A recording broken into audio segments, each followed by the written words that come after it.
প্রথমে ভগবানের শ্রীচরণে শতকোটি প্রণাম। সবাই ভালো থাকবেন।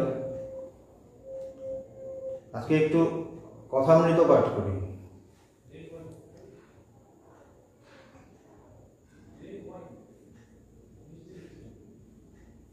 এটা শ্রী শ্রী রামকৃষ্ণ কথামৃতর প্রথম খণ্ড। এখানে আমরা দেখছি যে শ্রীম তিনি ঠাকুরের কাছে গিয়েছেন, তার এটা দ্বিতীয় দর্শন। তার আগে কিছুক্ষণ কথা হয়েছিল, বেশি কথা হয়নি। তো এখানেও কিছুটা কথা হচ্ছে, সেখান থেকে আমি পাঠ করছি।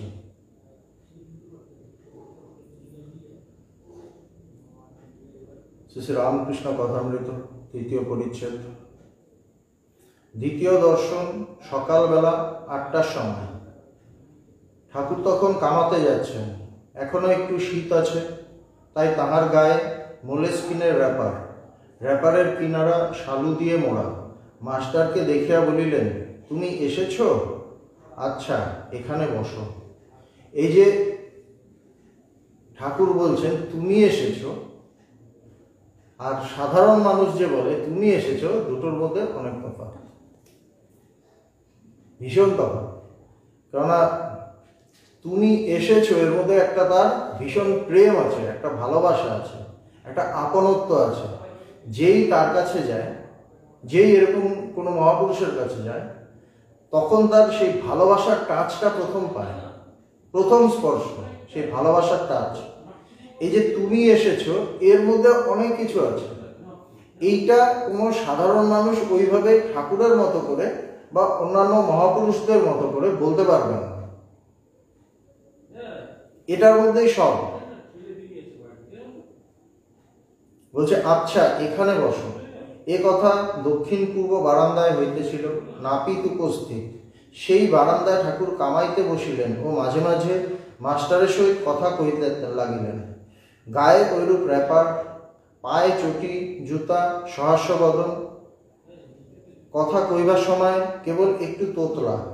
শ্রীরামকৃষ্ণ মাস্টারের প্রতি, হ্যাঁ গা, তোমার বাড়ি কোথায়? মাস্টার, আজ্ঞা কলিকাতায়। শ্রীরামকৃষ্ণ, এখানে কোথায় এসেছো?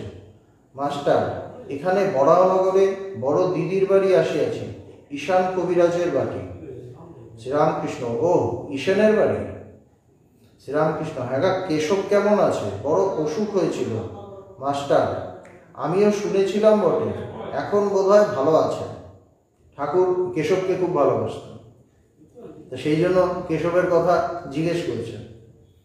শ্রীরামকৃষ্ণ, আমি আবার কেশবের জন্য মার কাছে ডাব চিনি মেনেছিলাম। শেষ রাত্রে ঘুম ভেঙে যেত আর মার কাছে কাঁদতুম, বলতুম, মা, কেশবের অসুখ ভালো করে দাও। কেশব না থাকলে আমি কলকাতায় গেলে কার সাথে কথা কব, তাই ডাব চিনি মেনেছিল।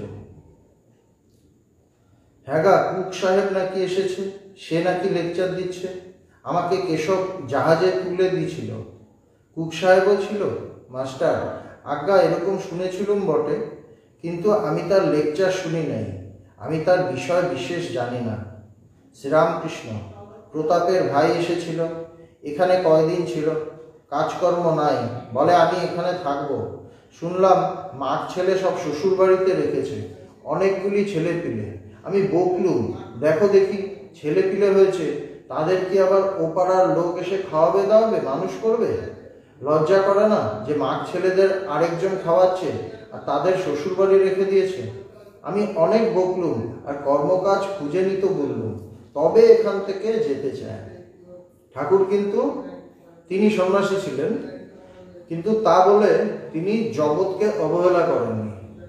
এবং তিনি এটাই শিখিয়েছেন যে যেখানে আমরা সবাই এক একটা পজিশনের মধ্যে আছি, সমাজে এক একটা জায়গায় আছি, সেই জায়গায় দাঁড়িয়ে আমার একটা কর্তব্য আছে। আমরা যে যেখানে আছি সেখানে দাঁড়িয়ে আমার একটা কর্তব্য আছে, এবং কর্তব্যটা নিখুঁত করে পালন করতে হয়।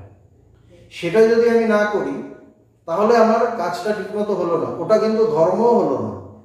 সেই জন্য ঠাকুর কিন্তু প্রতাপের ভাইকে বলছেন যে না, তুমি ঘরে ফিরে যাও, তোমার ওখানে সংসার আছে, ছোট ছোট ছেলে মেয়ে আছে, তাদের দেখতে হবে, তাদেরকে খাওয়াবে। এটা কিন্তু ঠাকুর বলে দিচ্ছেন। এটা কিন্তু সবার জন্য একটা বিরাট বড় শিক্ষা,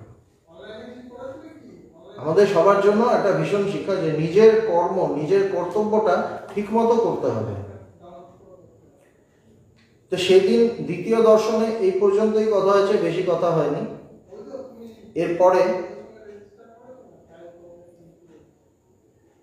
চতুর্থ পরিচ্ছেদ, না সেদিনই কন্টিনিউ হচ্ছে। শ্রীরামকৃষ্ণ মাস্টারের প্রতি, তোমার কি বিবাহ হয়েছে? এবার ঠাকুর মাস্টারকে জিজ্ঞেস করছেন, বিয়ে করেছো? মাস্টার, আজ্ঞে হ্যাঁ। এরকম অবস্থায় মাস্টার আগে পড়েননি, কেননা যে বিয়ে করে সে যখন আরেকজনের কাছে যায়, সে যদি জিজ্ঞেস করে তোমার বিয়ে হয়েছে, বিয়ে করেছো, বলে হ্যাঁ, মানে তাতে তার বলতে কোনো জড়তা আসে না, কোনো অসুবিধা হয় না। তো মাস্টার বলছে আজ্ঞে হ্যাঁ। শ্রীরামকৃষ্ণ শিহরিয়া, ওরে রামলাল, যা বিয়ে করে ফেলেছে। তো ঠাকুর একদম মানে শিউরে উঠেছেন, এ মা। মাস্টার ঘোরতর অপরাধীর ন্যায় অবাক হইয়া অবনত মস্তকে চুপ করিয়া বসিয়া রইলেন, ভাবিতে লাগিলেন বিয়ে করা কি এত দোষ? তিনি লজ্জায় পড়ে গেছেন, যে একজন মহাপুরুষের কথা শুনে এসেছিলাম, তো মহাপুরুষ এমনভাবে বলছেন যে তাহলে কি আমি ভুলই করলাম? মাস্টার আবার জিজ্ঞাসা করিলেন, তোমার কি ছেলে হয়েছে? এবার নেক্সট প্রশ্ন। মাস্টারের বুক ঢিপ ঢিপ করিতেছে। দেখুন, অত বড় একজন, তিনি কিন্তু একজন মাস্টার, তিনি পণ্ডিত, কিন্তু ঠাকুর তো একদমই পণ্ডিত নন। একজন পণ্ডিত এসেছেন একজন প্রায় নিরক্ষর একজন মানুষের কাছে, কিন্তু এসে তার বুক ঢিপ ঢিপ করছে।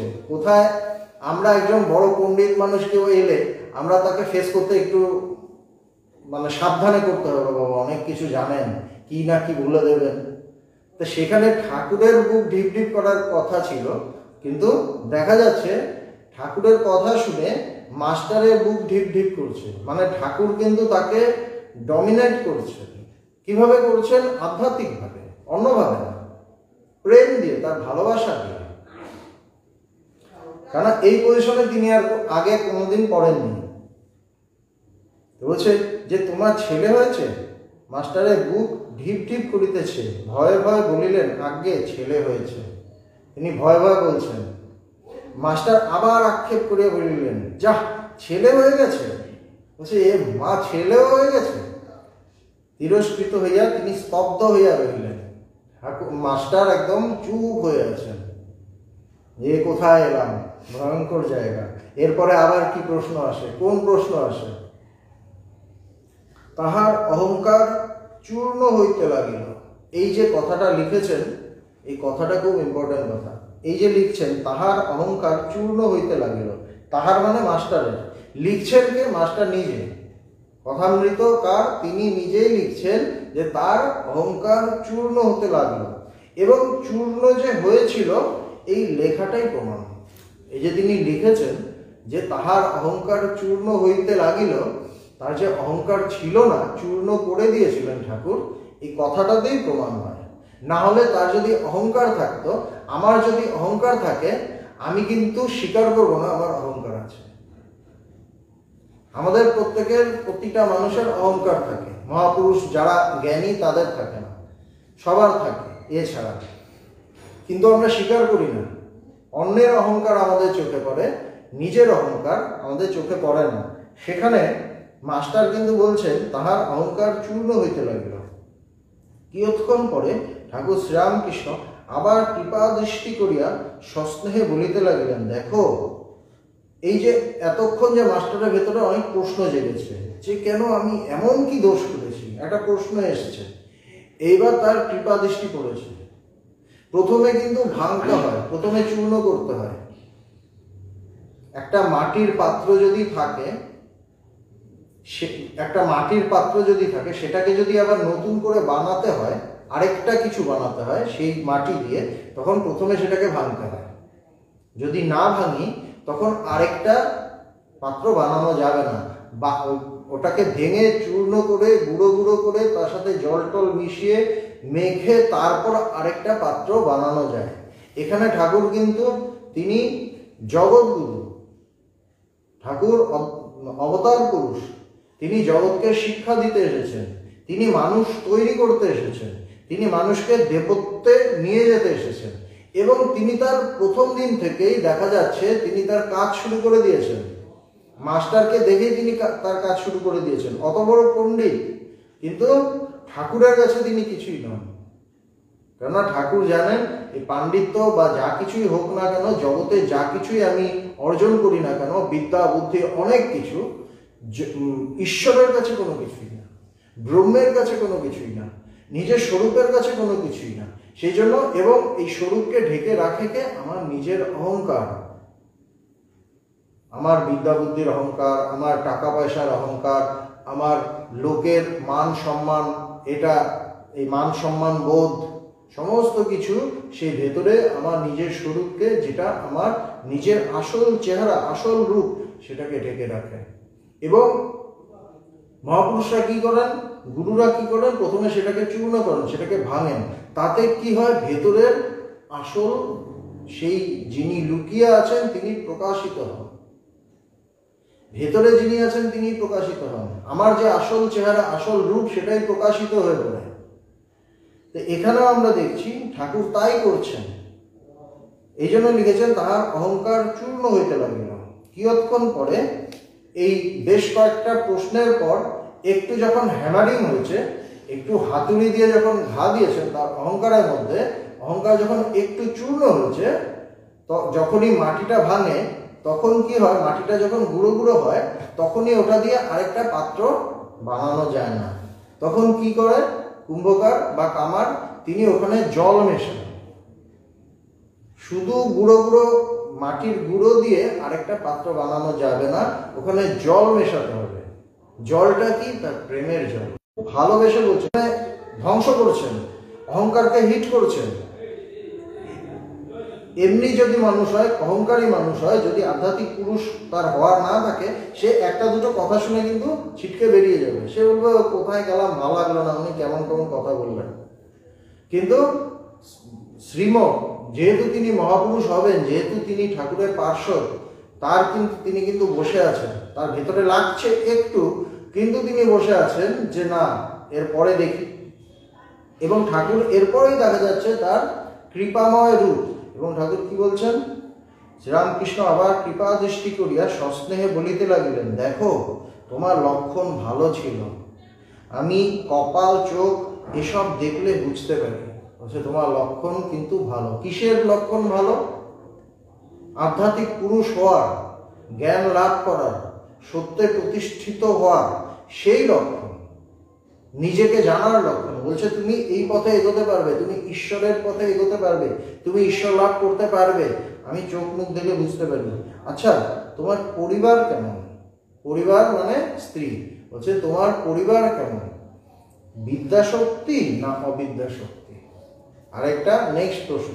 প্রথম দুটো প্রশ্নে কিন্তু ঘা খেয়েছেন, এবার নেক্সটে আসছে। মাস্টার আজ্ঞা ভালো, কিন্তু অজ্ঞান। মাস্টার অজ্ঞান বলতে কি বুঝিয়েছেন? যে পড়াশোনা সেরকম জানে না। ঠাকুর অজ্ঞান বলতে কি বোঝান? যা জ্ঞান হয়নি, যে নিজেকে জানা। দুটোর মধ্যে তফাৎ আছে। একটা আমি পড়াশোনা জানি না, এই অজ্ঞান, আর একটা আমার জ্ঞান হয়নি, এই অজ্ঞান।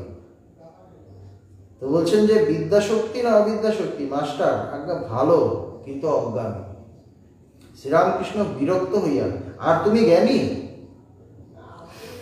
বলছে তুমি নিজেকে কি মনে করো? তুমি জ্ঞানী? একটু পড়াশোনা জানলেই জ্ঞান হয়? পড়াশোনা এক জিনিস, জ্ঞান আর এক জিনিস। পড়াশোনা তো সবাই জানে, সবাই কিছু না কিছু করে। স্বাক্ষর, নিরক্ষর স্বাক্ষর আমরা বলি, কিন্তু জ্ঞানী কজন হয়? জ্ঞানী নিজেকে জানলেই জ্ঞানী হওয়া যায়। তো বলছে আর তুমি জ্ঞানী? বলছে ও অজ্ঞান, না তুমি জ্ঞানী? তিনি জ্ঞান কাহাকে বলে, অজ্ঞান কাহাকে বলে এখনো জানেন না। কেননা মাস্টার গেছেন, মাস্টার অতটা জানতেন না যে জ্ঞান বলতে কি বোঝা যায়। এটা তো আধ্যাত্মিক পুরুষরা জানেন। এখন এই পর্যন্ত জানিতেন যে লেখাপড়া শিখিলে ও বই পড়িতে পারিলে জ্ঞান হয়। এই ভ্রম পরে দূর হইয়াছিল। তখন শুনিলেন যে ঈশ্বরকে জানার নাম জ্ঞান, ঈশ্বরকে না জানার নামই অজ্ঞান। এটা পরে তার এই ভুলটা ভাঙল, যে আমি যেটা জানি সেটা জাগতিক পড়াশোনা, সেটার সাথে জ্ঞানের কোনো সম্পর্কই নেই। দুটোর মধ্যে আকাশ পাতাল তফাৎ। জ্ঞান জ্ঞানের জায়গায় আর পড়াশোনা পড়াশোনার জায়গায়, দুটো এক নয়। দুটোকে মিলিয়ে ফেলা ঠিক নয়। আগকার দিনে কিন্তু বলা হতো পরাবিদ্যা অপরাবিদ্যা। পরাবিদ্যা মানে সেই যিনি নিজেকে জেনেছেন, সেই সত্যকে জেনেছেন, যিনি ঈশ্বরকে জেনেছেন, সেটাই পরাবিদ্যা। আর বাকি জাগতিক যে জ্ঞান সেটা অপরাবিদ্যা। ঠাকুর বলিলেন, তুমি কি জ্ঞানী? মাস্টারের অহংকারে আবার বিশেষ আঘাত লাগিল। আবার একটা ব্লো খেলেন মাস্টার। শ্রীরামকৃষ্ণ খুঁটিয়ে খুঁটিয়ে জিজ্ঞাসা করছেন, এবং জিজ্ঞাসার সাথে সাথে তার অহংকারটাকে কিন্তু ভাঙছেন। শ্রীরামকৃষ্ণ, আচ্ছা তোমার সাকারে বিশ্বাস না নিরাকারে? মাস্টার অবাক হইয়া স্বগত, সাকারে বিশ্বাস থাকিলে কি নিরাকারে বিশ্বাস হয়? মানে অদ্ভুত প্রশ্নটা না, যে কোনো তো একটা হবে, সাকারে না নিরাকারে। বলছে ঈশ্বর নিরাকার এ বিশ্বাস থাকিলে ঈশ্বর সাকার এ বিশ্বাস কি হইতে পারে? বিরুদ্ধ অবস্থা দুটাই কি সত্য হইতে পারে?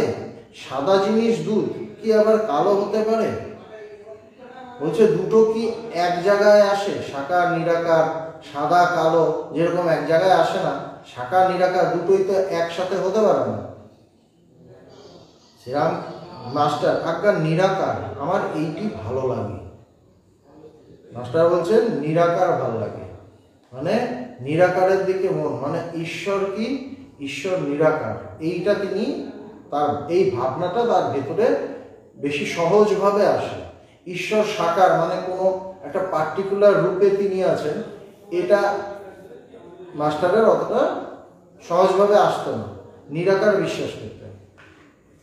শ্রীরামকৃষ্ণ, তা বেশ, একটাতে বিশ্বাস থাকলেই হবে, নিরাকারে বিশ্বাস তা তো ভালোই, খুব ভালো, নিরাকারে বিশ্বাস ভালো।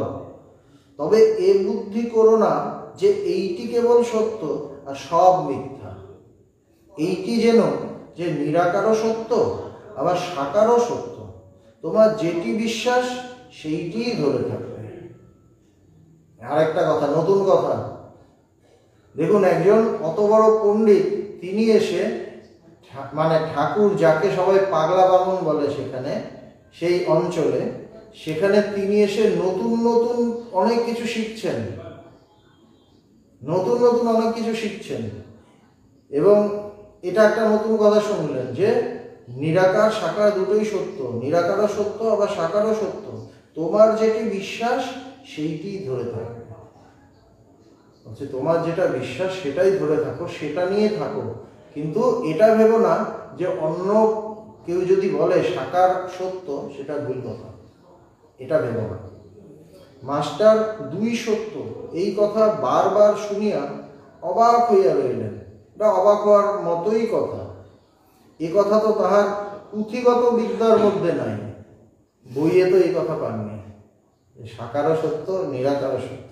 তাহার অহংকার তৃতীয়বার চূর্ণ হইতে লাগিল, আবার চূর্ণ হচ্ছে, কেননা তার কথার সাথে মিলছে না, আর তিনি ঠিক তর্ক ওইভাবে করতে পারছেন না।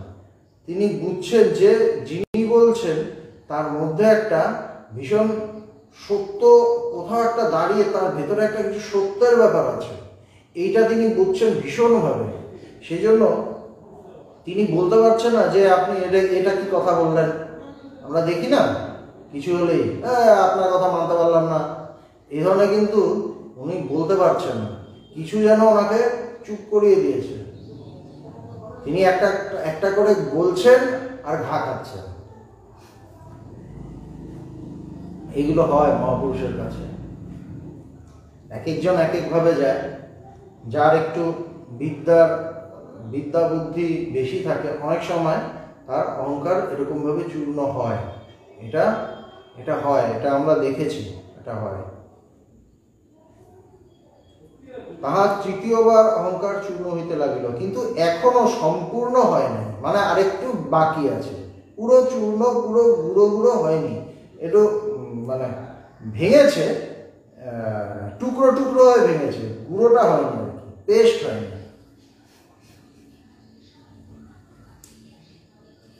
তাই আবার একটু তর্ক করিতে অগ্রসর হইলেন। তিনি তর্ক মানে কি, খুব খুব সম্মান দিয়েই তিনি কথা বলছেন। মাস্টার, আচ্ছা আজ্ঞা তিনি সাকার, এ বিশ্বাস যেন হলো, কিন্তু মাটির প্রতিমা তিনি তো নন। মানে মাস্টারের বুদ্ধিতে আসছেই না, তিনি একটু পণ্ডিত মানুষ, যুক্তিবাদী, তো তার বুদ্ধিতে এটা আসছেই না, একটা মাটির প্রতিমা তিনি, এটা সত্য কিভাবে? পুজো হয় কত রকম, দুর্গা পুজো হচ্ছে, এগুলো মানে প্রতিমা নিয়ে আমরা জলে ভাসিয়ে দিচ্ছি। তো যদি তিনি থাকতেন, যদি তিনি সত্যই হতেন, তাহলে কি এরকম জলে ভাসিয়ে দিলে তিনি কিছু বলতেন না? তো কমন সেন্স, তো যুক্তিতে আসছে না, মাস্টার ধরতে পারছে না ব্যাপারটা। এই জন্য বলছে আজ্ঞা তিনি সাকার, এ বিশ্বাস যেন হলো। আচ্ছা বুঝলাম তিনি সাকার, কিন্তু মাটির প্রতিমা তা বলে? শ্রীরামকৃষ্ণ, মাটি কেন গো? চিন্ময়ী প্রতিমা। বলছে মাটি কেন বলছো? চিন্ময়ী প্রতিমা। চিন্ময়ী মানে চৈতন্যময়ী, মানে জ্ঞানময়ী, তার মধ্যে সেই জ্ঞান আছে, জ্ঞান মানে জ্ঞান স্বরূপা, চৈতন্য স্বরূপা। বলছে মাটি কেন বলছো? তুমি মাটি দেখছো, তিনি তো জ্ঞান স্বরূপ। মাস্টার চিন্ময়ী প্রতিমা বুঝিতে পারিলেন না। মাস্টার চিন্ময়ী কথাটা বুঝতে পারলেন না, চিন্ময়ী কিভাবে হয়? বলিলেন আচ্ছা, যারা মাটির প্রতিমা পুজো করে তাদের তো বুঝিয়ে দেওয়া উচিত যে মাটির প্রতিমা ঈশ্বর নয়, আর প্রতিমার সম্মুখে ঈশ্বরকে উদ্দেশ্য করে পুজো করো, মাটিকে পূজা করা উচিত নয়। বলছে এটা তো বুঝিয়ে দেওয়া উচিত, মানুষ তো বুঝতে পারবে না, যারা যুক্তি নিয়ে চলে তারা তো এটা বুঝবে না যে আসলে সেই চিন্ময়ী প্রতিমা মাটির প্রতিমা না। তো যারা মাটির প্রতিমা বানায় তাদেরই বলে দেওয়া উচিত, আমাদের সাধারণ যুক্তিতে যেটা আসে যে বুঝিয়ে দেওয়া উচিত। যারা মাটির প্রতিমা পূজা করে তাদের তো বুঝিয়ে দেওয়া উচিত যে মাটির প্রতিমা ঈশ্বর নয়, আর প্রতিমার সম্মুখে ঈশ্বরকে উদ্দেশ্য করে পূজা করা, মাটিকে পূজা করা উচিত নয়। বলছে তুমি মাটির প্রতিমা থাকুক সামনে, তুমি সেই ঈশ্বরের কথা ভেবে পুজো করো, যেন তিনি এটা এইভাবে পুজো করো। এইটা যারা প্রতিমা তৈরি করবে তাদের বুঝিয়ে দেওয়া উচিত মানুষকে। শ্রীরামকৃষ্ণ বিরক্ত হইয়া, ঠাকুর এবার ডিস্টার্ব হয়ে গেছে, একটু বিরক্ত হয়েছে। তোমাদের কলকাতার লোকের ওই এক, কেবল লেকচার দেওয়া আর বুঝিয়ে দেওয়া, আপনাকে কে বোঝায় তার ঠিক নেই। বলছে এইটাই তোমাদের সমস্যা কলকাতার লোকেদের, যে লেকচার দেওয়া আর বুঝিয়ে দেওয়া। সেই সময় ঠাকুর বলছেন আজ থেকে কত মানে 100 বছরের বেশি, 100 বছরেরও বেশি, অত আগে। আজ মানে এতদিন পরেও দেখা যাচ্ছে একই লেকচার দেওয়া, ভোটের সময় আরো বেশি বোঝা যায়। সবাই লেকচার দিচ্ছে, সবাই বুঝিয়ে দিচ্ছে, কেউ আর বুঝতে চায় না। আমরা সবাই বোঝাতে চাই, আমরা সবাই শেখাতে চাই, আমরা প্রথমেই গুরু হতে চাই, আমরা কেউ শিষ্য হতে চাই না। এই জন্য বলা হয় গুরু মিলে লাখে লাখ, চেলা না মিলে এক। বলছে একটা ঠিক শিষ্য হয় না, কেউ শিখতে চায় না, সবাই শেখাতে চায়, এখানেই সমস্যা। বলছে তোমাদের কলকাতার লোকের ওই এক, কেবল লেকচার দেওয়া আর বুঝিয়ে দেওয়া। ওই তখনও ছিল, একই ক্যারেক্টার কিন্তু চলছে, আমরা সেই ইয়েটাই বহন করে নিয়ে এসেছি। আপনাকে কে বোঝায় তার ঠিক নেই, তুমি বুঝাবার কে? যার জগৎ তিনি বুঝাবেন। বলছে তুমি কে বোঝাবেন? যার জগৎ তিনি বোঝাবেন। যিনি এই জগৎ করেছেন, চন্দ্র সূর্য ঋতু মানুষ জীবজন্তু করেছেন, জীবজন্তুদের খাবার উপায় পালন করবার জন্য মা বাপ করেছেন, মা বাপের স্নেহ করেছেন, তিনিই বুঝাবেন। মারাত্মক কথা।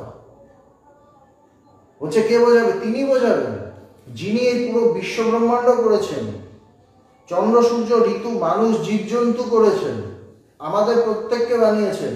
আমাদের দেখাশোনা করার জন্য মানুষ, বাচ্চা যখন জন্ম হয় মা বাবা বানিয়েছেন, সেই মা বাবার ভেতরে বাচ্চার প্রতি তার প্রেমটা জাগিয়েছেন।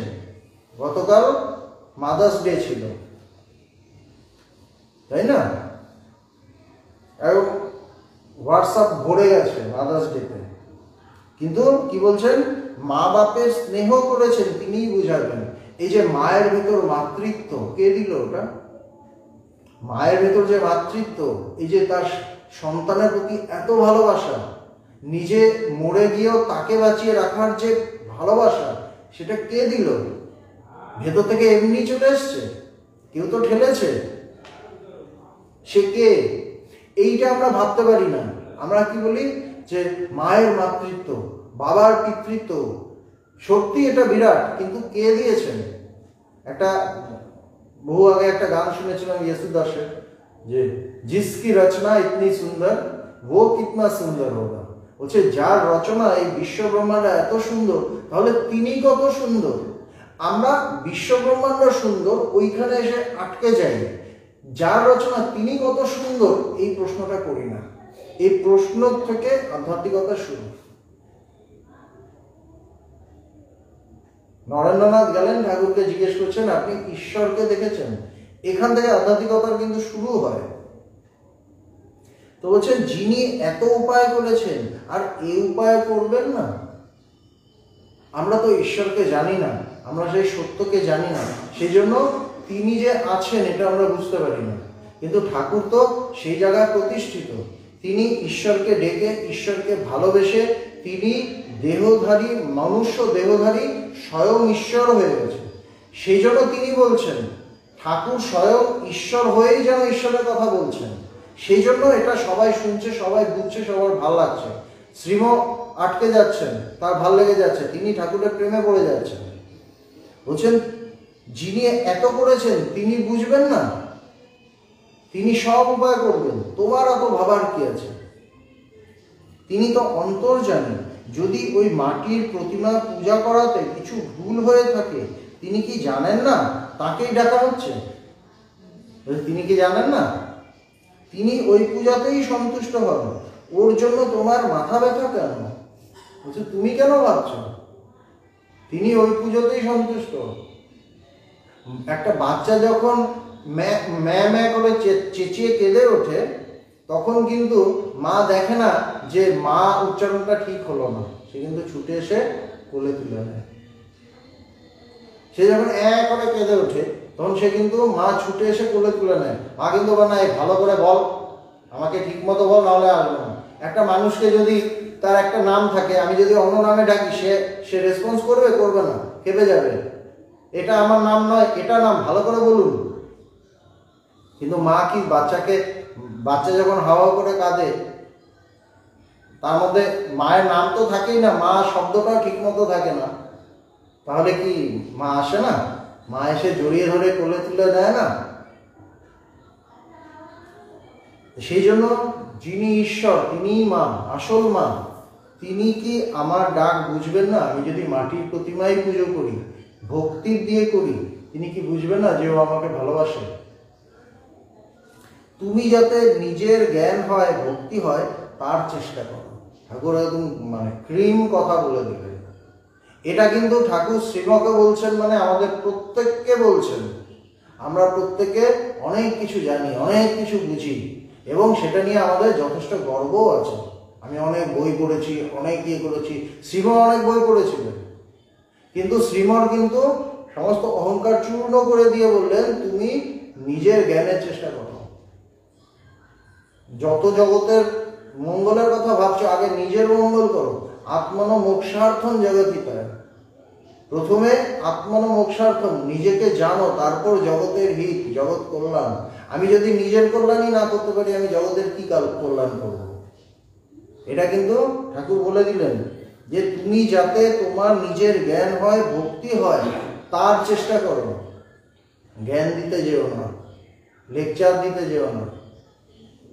এইবার তাহার অহংকার বোধ হয় একেবারে চূর্ণ হইল। এই এসে তার একদম পুরো গুঁড়ো গুঁড়ো হয়ে গেলেন। তিনি ভাবিতে লাগিলেন ইনি যা বলেছেন তা তো ঠিক, আমার বুঝাতে যাওয়ার কি দরকার? আমি কি ঈশ্বরকে জেনেছি, না আমার তার উপর ভক্তি হয়েছে? আমরা দেখি যে জগতের প্রত্যেকটা মানুষ বিরাট ধার্মিক, ধর্ম নিয়ে সবাই জানে, সবাই লেকচার দেয়। যে জীবনে কোনোদিন আধ্যাত্মিক নিয়ে চর্চা করেনি, এই পথে গেলই না, এই পথে চললই না, সেও কিন্তু ধর্ম নিয়ে একটা লেকচার দিয়ে দেয়, একটা ডায়লগ দিয়ে দেয়, একটা কিছু বড় কথা কিছু একটা বলে দেয়। মানুষকে যদি বলি আসবেন ঈশ্বরীয় চর্চা, তিনি ডাকলে আসবো, এই যে কথা, ভয়ঙ্কর কথা। তিনি ডাকলে, তোমার সাথে তার পরিচয় হয়েছে? হয়নি তো, তাহলে কিভাবে বললে তিনি ডাকলে আসবো? বলতে পারো? কিন্তু আমরা বলে দেই।